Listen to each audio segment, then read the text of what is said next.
Një ditë e re në bar të Vllacës. Lagje kjo e cila ndodhet vetëm disa minuta larg nga kryeqyteti. Papunësia, mos pajisja e banorëve me shtetësi, por mbi të gjitha, mungesa e një shkolle për fëmijët janë problemet për të cilat banorët një kohë të gjatë kërkojnë zgjidhje, por nuk e gjejnë. Po vështirësia e parë është shkolla.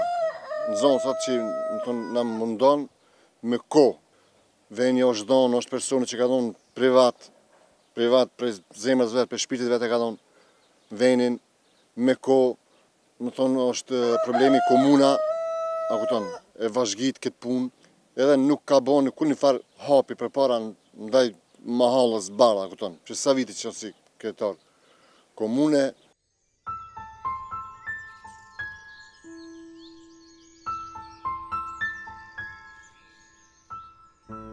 Mungesa e shkollës në Bardhë është problemi kryesor i fëmijëve, të cilët çdo ditë ecin me kilometra të tëra në shtet tjetër për t'u pajisur me dituri. Cilla klasë jeti? E treta. Po e ki shkollën të lëre? Këtu në Lësan. A lodhësh të shku në shkollë? Po, ne duhet me maruar një shkollë këtu të Bardhë, se lodhemi për çdo ditë në kamp shkojna këtu.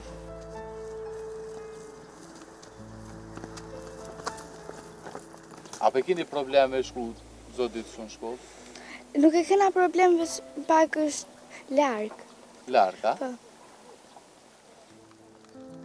Ndonjëherë shkojna me kerr, pastaj ndonjëherë shkojna në këmbë.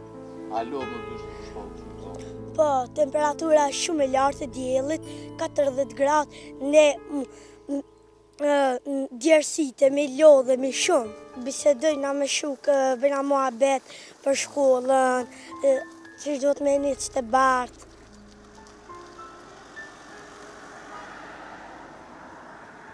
Edhe pse në Maqedoni, arsimi fillor është obligativ dhe se transporti i nxënësve është i siguruar me mjete nga buxheti i shtetit, një gjë e tillë nuk vlen edhe për nxënësit e lagjes Bardhë të fshatit Vllacë, të cilët në pamundësi për të shkolluar në vendin e tyre, duhet të përshkojnë këtë rrugë për të vjuar mësimet në shtetin fqinj, gjejtësisht në Kosovë.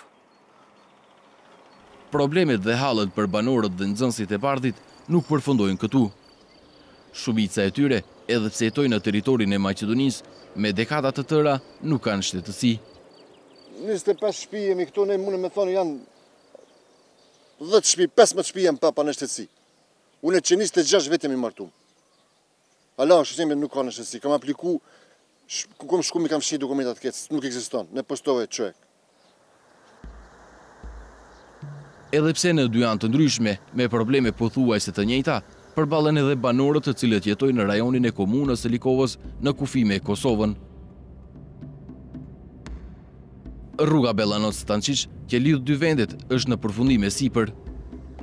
Një patroll e policisë së Kosovës po qëndron në vendin ku edhe është parapar të vendoset pika kufitare.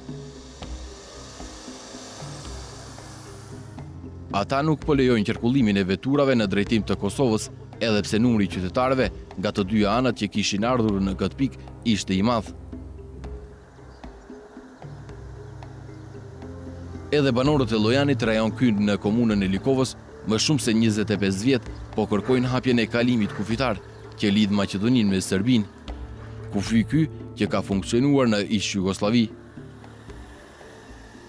Pinate 4 kemi kalua më në zesë, që ati policia ka nejtë se këta tonë për të nëvu barak, e te baraka, edhe sërbë dikur e pronën bashkë kufin që atje një, ati personalishin për rrugë, në gjatë, në të majtë kemi mund me dalë në zesë, më ka qenë rizika jo s'ka qenë. Policia kufitarë.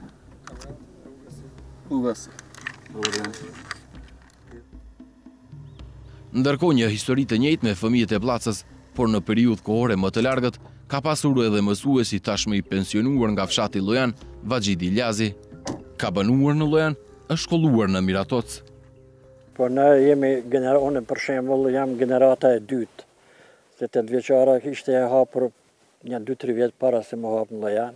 edhe kemi kry 8 vjeqarë, na gje jo vetëm që kemi kry 8 vjeqarën, po kemi themelu edhe shoqëri me ta, edhe ta është normale se një nostalgji unë për ato. Ato e njerëz që kemi bashkë jetu, kemi jetu së bashku, kemi lozë. Mësuesi Faxhit kujton me nostalgji edhe për ditët kur një pjesë e madhe e banorëve të Llojanit dhe Vaksincës udhëtonin drejt Preshevës për të furnizuar me prodhime ushqimore. Ditëve të shtunë është bë pazarin në Preshev, autobusi nuk i ka zonë njerëzit sa ngarkake për i këto, për me bë tregti në Preshev. Kanë qenë gjanat ma afër si qyteti, nuk ka qenë shumë i zgjeruar, edhe ma shpeti kemi kry punë, edhe jo vetëm ajo me bë tregti, po mu taku me njerëz që i ki përhuji. Venarat të reja ma nuk na përfillin as ne si përfillin, se njëri sa të largohet ftohet për një punë. Edhe ato kanë kaluar në harres. Aja është për me të arë keq, po shama. Arat që më parë banorët e fshatit Llojan i kishin punuar, nga të cilat kishin siguruar ekzistencën e familjeve të tyre, tani më shumë se 25 vjet janë shndruar në shkretëtir. Banorët nuk ndjehen të sigurt që të dalin të punojnë arat e tyre. Prej kur është ndalë kufini, kanë metë edhe tokët për punu arat, si që për i shifni edhe djerina kanë metën, krejt janë 2-3 fshatarë që i punojnë që atje vnesht, tjetra krejt ka metë prej këtu deri në Tabanovc, kjo pjesë për skajt kufinit, është pa punu. Për shkak të sigurisë, normal. Për shkak të sigurisë. Kemi qenë të pengumë me shkute tokat e tona. Premtimet e shumta për hapjen e këtij vendkalimi, banorët e Llojanit kanë dëgjuar shumë herë. Zgjidhja e këtij problemi shumë dekadash është duke u realizuar me hapa të breshkës. Ka nisur, por ende nuk e ka arritur cakun. Hapja e kufinit mos i ka ekzistuar me shekuj më para. Është domosdoshme me hup, do me thonë më ngjall, edhe me kthy na komunikimin e përparshëm. Po, edhe ajo është një ringjallje e popullatës, edhe e Jornit, edhe e Miratovcit, edhe e Vaksincës. Do thotë janë këto gjëra shumë pozitive, edhe ne që 27-8 vjet që presim mu hapën. Me kanë thonë njerëzit se do të hapët, edhe ato kanë shku këtë në kalesë. Unë kam qenë për gjallën tim në batë.